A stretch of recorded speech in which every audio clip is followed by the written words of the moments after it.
Hello students, पिछले video में हम लोगों ने स्टार्ट किया था एप्लीकेशन ऑफ इंटीग्रल्स के अनुप्रयोग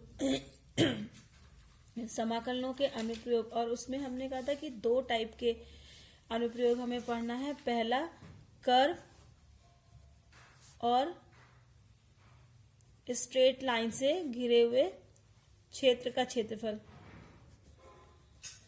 ठीक है, स्ट्रेट लाइन से इनक्लोज्ड एरिया निकालेंगे और दूसरा जो है वो area enclosed by two curves.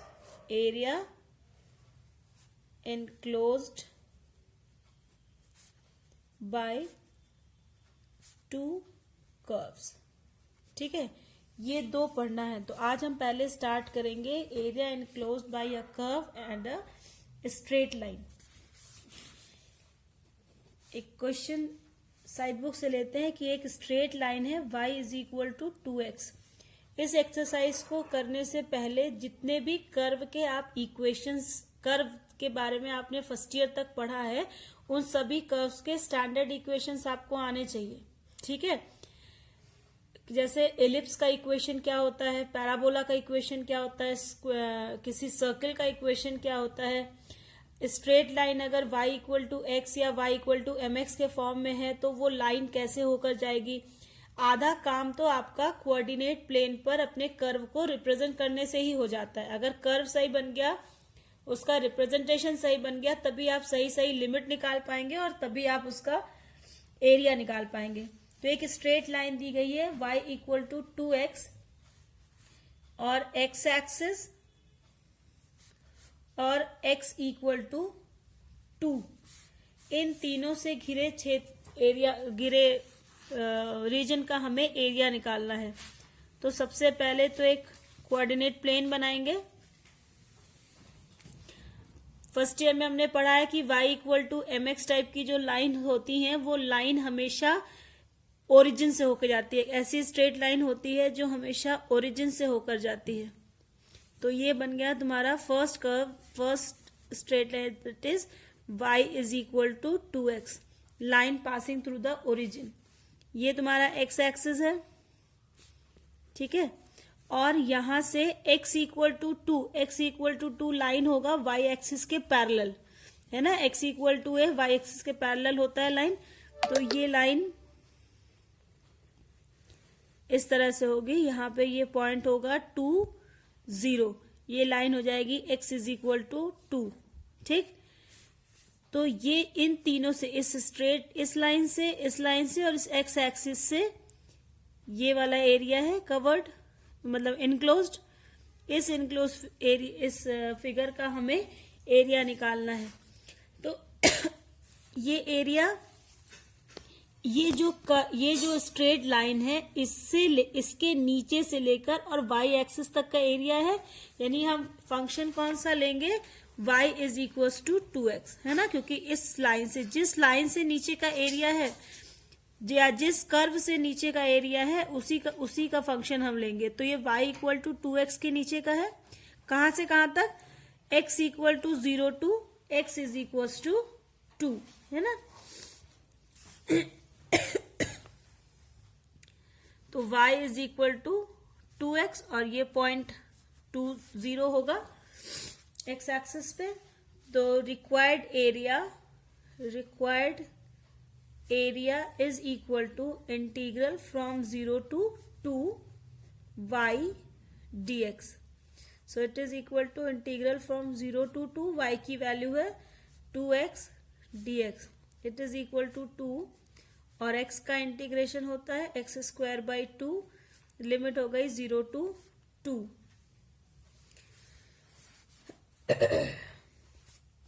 So it is equal to, ये 2 से 2 कैंसिल हो जाएगा, x स्क्वायर में इसकी वैल्यू रखेंगे तो 4 minus 0, it is equal to 4 square unit. ये हो गया रिक्वायर्ड एरिया। ठीक है, ये एक सिंपलेस्ट एग्जाम्पल था लाइंस से घिरे क्षेत्र का क्षेत्रफल।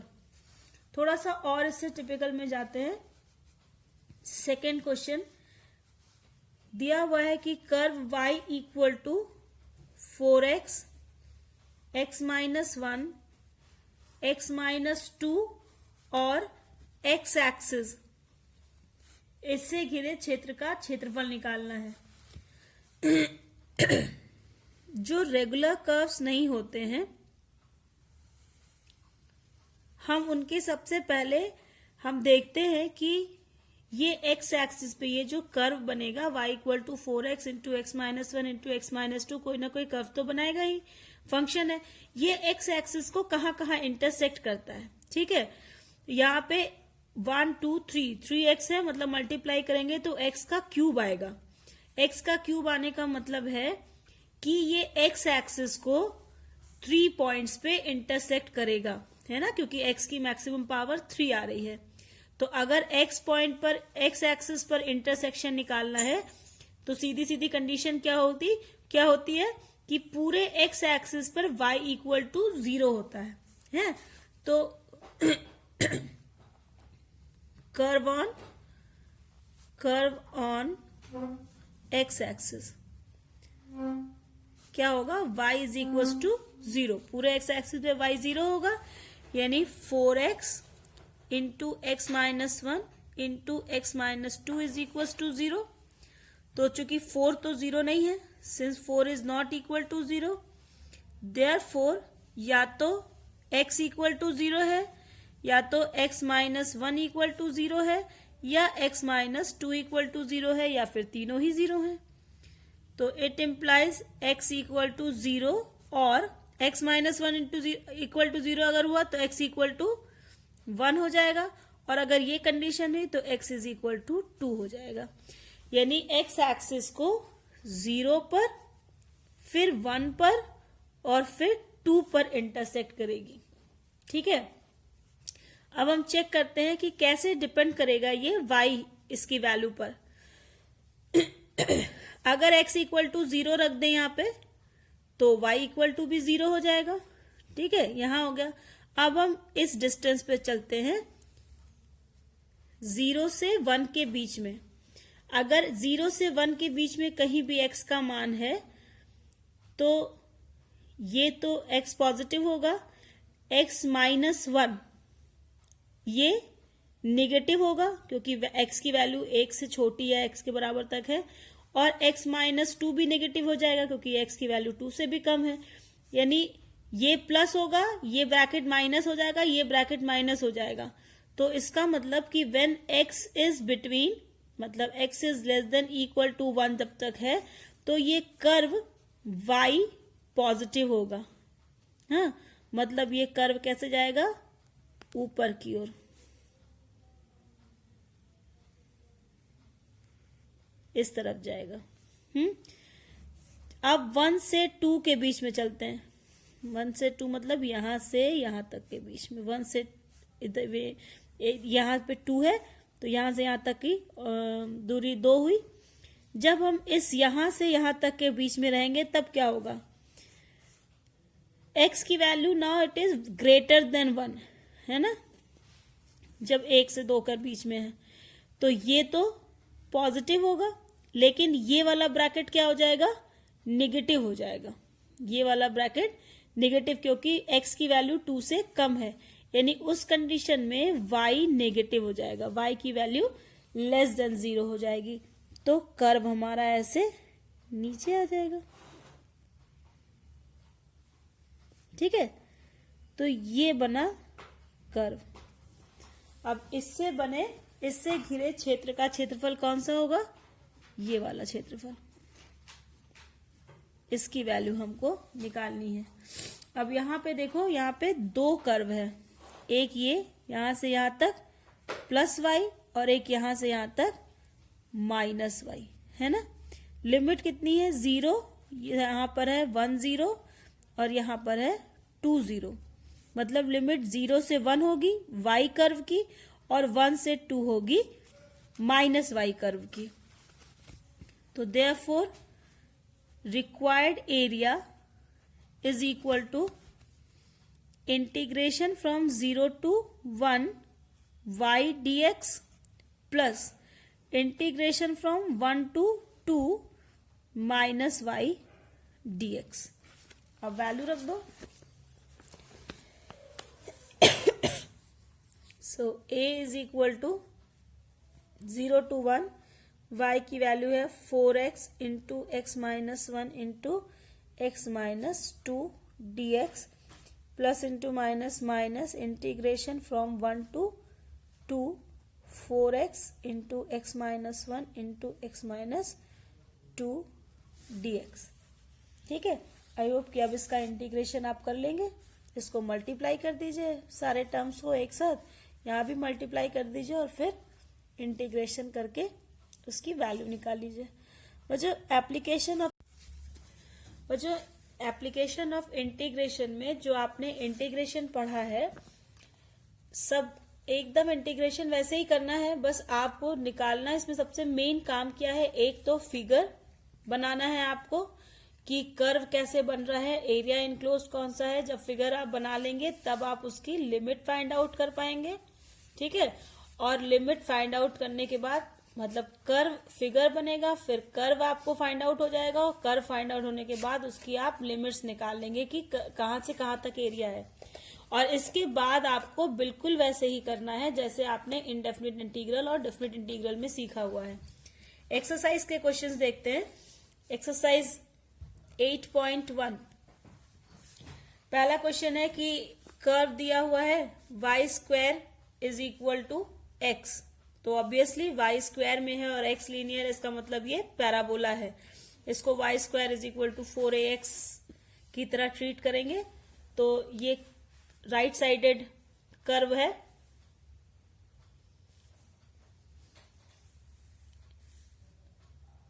राइट साइड का पैराबोला है ये। y square is equal to x, दो लाइंस दी गई हैं, x इक्वल टू 1 और x equal to 4। x equal to मतलब curve y square is equal to x and lines x1 is x equal to 1 and x equal to 4, और x axis x equal to 1 यहां होगा, x equal to 4 यहां कहीं होगा, इस और x axis, इससे घिरे क्षेत्र का क्षेत्रफल निकालना है फर्स्ट क्वाड्रेंट में। ठीक है, फर्स्ट क्वाड्रेंट में, तो फर्स्ट क्वाड्रेंट में ये वाला एरिया हुआ,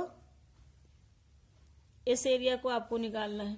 ठीक, तो इस कर्व से नीचे बस सारे की पॉइंट यही है कि ये जो कर्व है इससे नीचे का एरिया, इसके और x एक्सिस के बीच का एरिया, तो कर्व तो हमारा हो गया y square is equal to x. और इन दोनों लाइंस का क्या काम है, इन दोनों लाइंस हमें पता चल रहा है कि कहां से कहां तक का एरिया। यहाँ पे x इक्वल टू 1 और यहाँ पे x इक्वल टू 4, यानी required area is equal to integral limit from 1 to 4 y dx।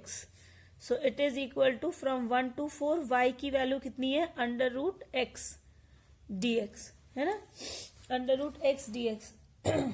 तो it is equal to 1 to 4, it is equal to x to the power 1/2 है, यानी हो जाएगा x to the power 3/2 upon 3/2, limit हो गई 1 to 4, it is equal to 2/3। और जब value रखेंगे लिमिट्स की तो 4 टू द पावर 3/2 मतलब 4 to the power 1/2 whole power 3, तो 4 का 1/2 हो गया 2 और 2 का क्यूब हो गया 8 minus 1। So it is equal to 2/3 into 7 that is equal to 14/3 square unit. ठीक है, अब इसमें क्वेश्चन नंबर 2, 3, 4, हाँ क्वेश्चन नंबर 3 इसमें थोड़ा सा चेंज है। क्वेश्चन नंबर 3 में यहाँ पे जब हम स्ट्राइप्स लेते हैं तो वो y एक्सिस के पैरेलल बनती है ना, y एक्सिस के पैरेलल स्ट्राइप्स लेते हैं। यहाँ इसकी ब्रेथ हम dx लेते हैं, इसलिए हम एरिया y dx लेते हैं। क्वेश्चन नंबर 3 में जो कर्व है वो x square is equal to 4y दिया गया है और y equal to 2, y is equal to 4 और y एक्सिस। तो इसका जब हम फिगर बनाएंगे तो x square is equal to 4y इस तरह से बनेगा parabola, y is equals to 2 and y is equals to 4। ये दो लाइंस होंगी, ये y इज इक्वल्स टू 2 और ये y इज इक्वल्स टू 4, दोनों एक्सिस के पैरेलल होंगी। हमें फर्स्ट क्वाड्रेंट में, ये हमारी लाइन है, हमें फर्स्ट क्वाड्रेंट में एरिया निकालना है इस कर्व और इन दोनों लाइंस और y एक्सिस के बीच का एरिया। ठीक है, इस तरह से ये निकालना है। अब यहाँ पे ये कर्व है ना, इस कर्व और y एक्सिस के बीच का एरिया है, तो हमें क्या करना होगा कि हम जो स्ट्राइप लेंगे, जो हम पट्टी लेंगे पतली, वो हम x एक्सिस के पैरेलल लेंगे। ठीक है, ये तो इस dy ब्रेथ की पट्टी लेंगे, तो हमारा जो रिक्वायर्ड एरिया हो जाएगा, रिक्वायर्ड एरिया ये हो जाएगा limit from 2 to 4, 2 to 4 x dy। ठीक है, x dy, तो it is equal to limit from 2 to 4, x की वैल्यू है 2 root y, x square 4y है, तो x equal to 2 root y dy। और अब फिर आप इसका इंटीग्रेशन कर लेंगे। क्वेश्चन नंबर 4 और 5 में एलिप्स का एरिया निकालना है फर्स्ट क्वाड्रेंट में, उसी तरह से होगा। क्वेश्चन नंबर 6 थोड़ा चेंज है। क्वेश्चन नंबर 6 है कि फर्स्ट क्वाड्रेंट में circle x square plus y square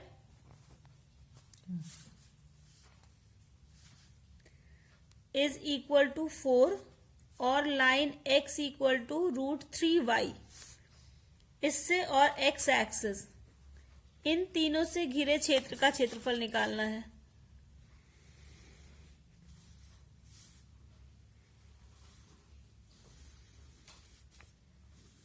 ये circle x square plus y square is equal to 4, यानी इसको हम लिख सकते हैं x square plus y square is equal to 2 square. इसको अगर हम कंपेयर करें x square plus y square is equal to a square से, तो रेडियस 2 यूनिट है यहाँ पे, तो इसका सर्किल हम बना लें। सबसे पहले ये बन गया सर्किल। ठीक है, x equal to root 3y line होगी जो कि ओरिजिन से होकर जाएगी, है ना, ये लाइन होगी, और x एक्सिस ये है, तो इस सर्किल और इस लाइन और इस x एक्सिस के बीच का ये एरिया निकालना है। लेकिन जब हम लिमिट्स निकालेंगे तो देखो ये पॉइंट यहां से यहां तक के बीच का अगर हम देखें तो ये पॉइंट, ये 0 है, O है, और ये A है पॉइंट, इसका कोऑर्डिनेट होगा 2 0। ये पॉइंट और ये पॉइंट अलाइन नहीं है, ये कर्व है ना, सर्किल है ना, तो हम यहां से एक परपेंडिकुलर ड्रॉ करेंगे, परपेंडिकुलर यहां पे ड्रॉ करेंगे। परपेंडिकुलर अगर ये M पर जा रहा है तो हम यहां से पहले M का कोऑर्डिनेट निकालेंगे कि M का कोऑर्डिनेट क्या आएगा। तो हम इस एरिया को 2 पार्ट में डिवाइड करेंगे, एक OPM और दूसरा PMA, और दोनों एरिया को हम ऐड कर देंगे। M का कोऑर्डिनेट कैसे निकलेगा, ये पॉइंट P का कोऑर्डिनेट निकालो, coordinates of point P। Point P कैसे निकलेगा, ये पॉइंट P जो है स्ट्रेट लाइन और सर्किल का इंटरसेक्शन पॉइंट है ना, तो सर्किल का इक्वेशन क्या है, x square plus y square is equal to 4। इस लाइन से यहाँ पे एक्स स्क्वायर की वैल्यू रख दो, तो ये हो जाएगा 3y square plus y square is equal to 4, यानी 4y square is equal to 4। So y square is equal to 1, यानी y equal to plus minus 1 होगा, लेकिन ये फर्स्ट क्वाड्रेंट में है तो हम 1 ही लेंगे। यानी यहाँ पे जब हम कोऑर्डिनेट लिखेंगे तो y कोऑर्डिनेट की वैल्यू 1 होगी। x कोऑर्डिनेट कैसे निकलेगा, यहाँ पर x equal to root 3y है, तो इसे रूट 3 इंटू 1, यानी x इक्वल टू आ गया रूट 3। ठीक है, तो p का कोऑर्डिनेट हो गया रूट 3 1, तो जो यहाँ p का कोऑर्डिनेट x कोऑर्डिनेट है वही m पर भी होगा क्योंकि ये परपेंडिकुलर हमने ड्रॉ किया है। तो m का कोऑर्डिनेट हो गया 3√3 0। ठीक है, तो required area is equal to integration 0 to √3। जब हम 0 to √3 ले रहे हैं तो एरिया इस लाइन के नीचे वाला है, यहां तक सर्किल का कोई मतलब नहीं है। ये इस लाइन और एक्स एक्सिस के बीच का एरिया है, मतलब ये इसका y होगा, लाइन का y होगा, y ऑफ लाइन। ठीक है, dx plus integration from √3 to 2 y of circle, क्योंकि ये वाला जब एरिया हम निकालेंगे यहां से इधर का एरिया, तो इस सर्किल और सर्किल का जो फंक्शन है उसका और एक्स एक्सिस के बीच का है ना, dx। So it is equal to 0 to √3, line से आप y से लिखेंगे तो x upon √3 dx plus integration √3 to 2, और y स्क्वायर की वैल्यू सर्किल में से कितनी आ जाएगी, x² plus y square is equal to 4 है ना, तो √4 माइनस x² dx। बस दोनों का इंटीग्रेशन कीजिए, लिमिट रखिए और आंसर कैलकुलेट हो जाएगा। So in this way you can do the sums. ये है कर्व और स्ट्रेट लाइन से घिरे क्षेत्र का क्षेत्रफल। इसके बाद हम नेक्स्ट वीडियो में 2 कर्व से घिरे क्षेत्र का क्षेत्रफल निकालेंगे। सो प्रैक्टिस करते रहिए और क्वेश्चंस लगाते रहिए। एनसीईआरटी सफिशिएंट नहीं है बेटा, तो जो भी आपके पास साइड बुक्स है, एनसीईआरटी में सारे टाइप्स के क्वेश्चंस मिल जाएंगे, लेकिन प्रैक्टिस के लिए उसमें सफिशिएंट क्वेश्चंस नहीं है। तो आपके पास जो भी साइड बुक है उनसे प्रैक्टिस करते रहिए। Good bye.